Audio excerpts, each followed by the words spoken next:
Alrighty, everybody. Welcome to the first episode of News. Um, so today I'll be covering two big stories. Number one, if you can't tell by this photo, the oops, Airbus A320's 20th anniversary, as well as Boeing is strengthening safety and quality. Interesting. So we're going to start by covering this story here. So it says 2025 marks the 20th anniversary. Now, Airbus has been making planes since the 1900s, but April 27, 2005, the Airbus A380 had its first flight. And it was successful. And so just a few days ago from when I'm filming this was that day. So this year we are celebrating Airbus's A380's 20th anniversary. This is very, very big in the aviation world. It's a massive aircraft. As you can see here, April 27th, 2005. This is crazy. This is the original crew.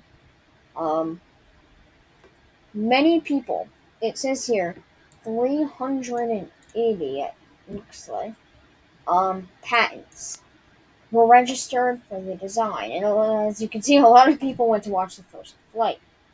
As you can see on screen, it's Airbus A380, the first flight. So there's not too much to cover here. But I did want to pull up the fact that there is a new flight campaign starting in March 2025. That was a few months ago. Wait, no, last month. No, last month was April. I don't know. 2 months ago, when it took to the skies for the first time in 3 years, this plane did. Which is crazy. But after 2 decades, it's crazy. So much has happened with the Airbus A380. Now,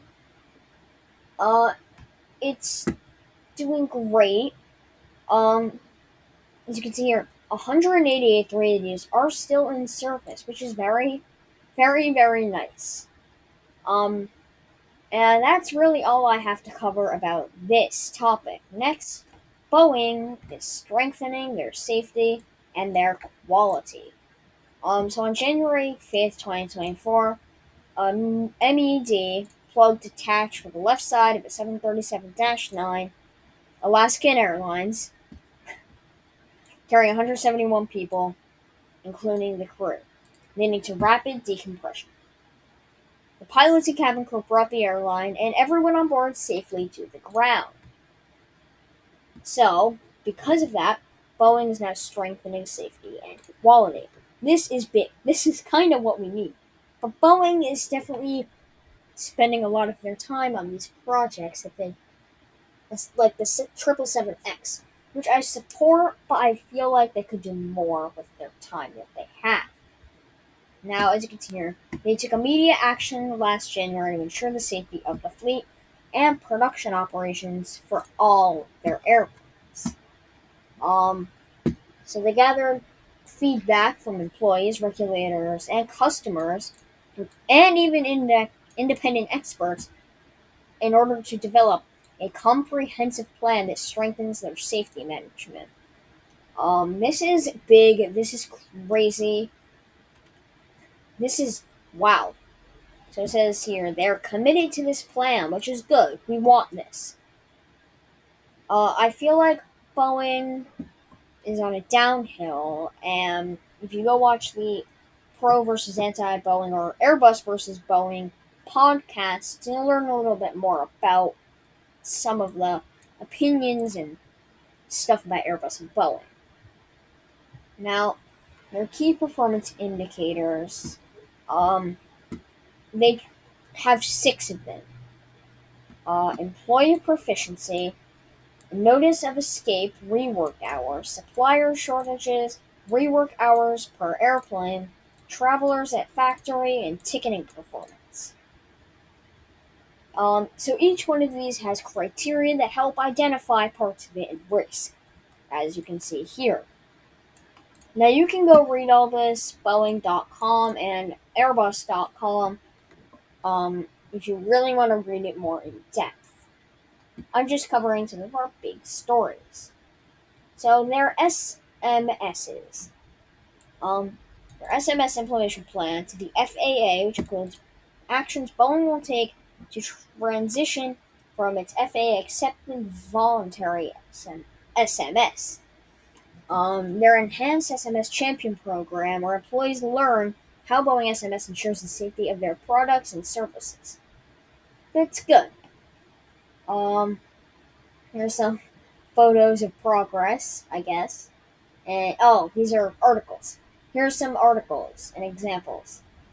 If you want to learn more about this, you can again go to Boeing.com and quote unquote go deeper by reading your safety and quality plan, just reading about their safety and chief aerospace safety and quality. Now, I have a few more stories here from Boeing that, uh, yeah, if I can get back to them. Oh boy, this might take a bit. Oh, there we go. So, where are they? Oh, here they are. So this is NASA, but basically NASA and Boeing said aircraft. NASA's so X-plane.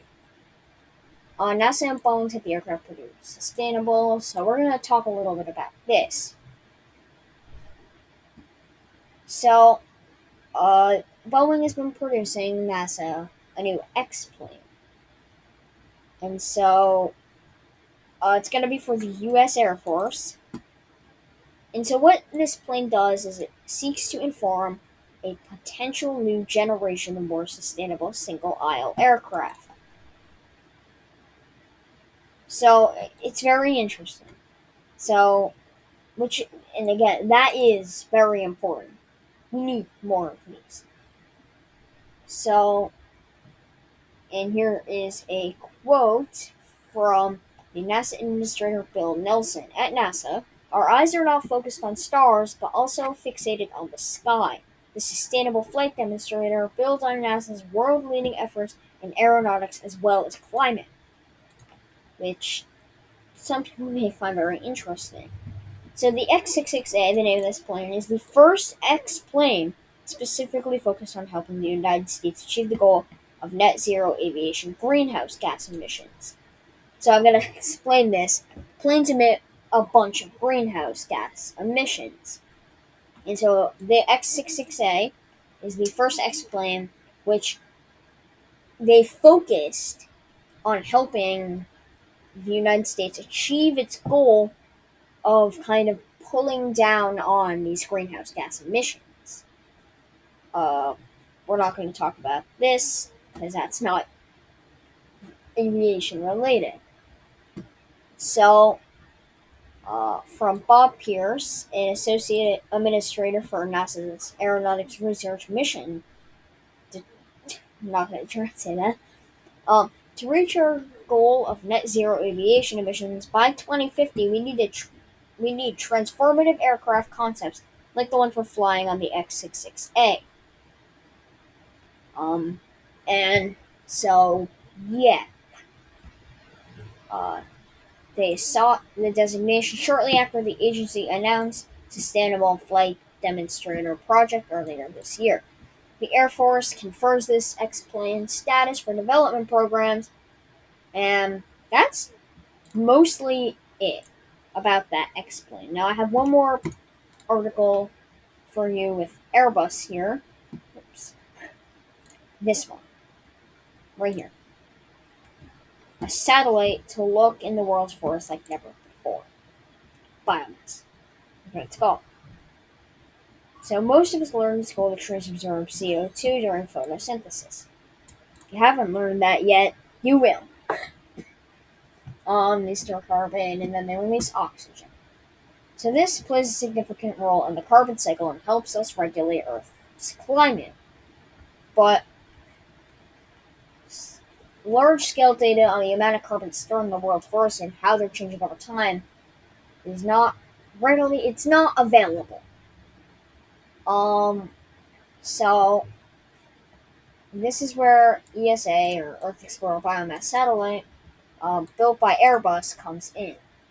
Uh, so they're going to launch this satellite in the coming days. I don't know when they uploaded this to their website, but basically what this is going to do is it's going to help us fill in what we don't know about our carbon cycle, by giving us accurate data on forest biomasses and forest height, which should hopefully support our understanding of climate change. Um, if you go and watch the Airbus versus Boeing podcast, this will be in it in an upcoming episode. Um, they're both talking here about climate change. Um, so, yeah. So, this was April 23rd, so it might already be launched. Scientists estimate that about 50% of a tree's dry weight is carbon. If you don't know what that is, that's basically, how do I describe dry weight? I'm just gonna this is not very accurate, but it's the weight of, like, a tree, and about 50% of that is carbon. That's not what dry weight is, but whatever. Um, so, yeah, so they're helping us figure out about our carbon cycle and what we need to do by launching this satellite that they built into our atmosphere. Now, if you want more information on this, go to airbus.com. And if you want more information on Boeing, go to boeing.com. And that's really it for this video. So, more news will come every week, every Sunday, around the same time. I think an hour and a half, so around 12:30 Eastern Standard Time, American Eastern Standard Time, EST. 12:30 EST every other week. A news video will be put up. So yeah, make sure you like and subscribe. And oh yeah, here's another thing. Forgot about this. 787 Dreamliner has transported officially over 1 billion people. Anyways, make sure you like, subscribe, and comment down below if you have stories about the aviation world that you want me to feature in episode 2 of our news program. So yeah, see you next time.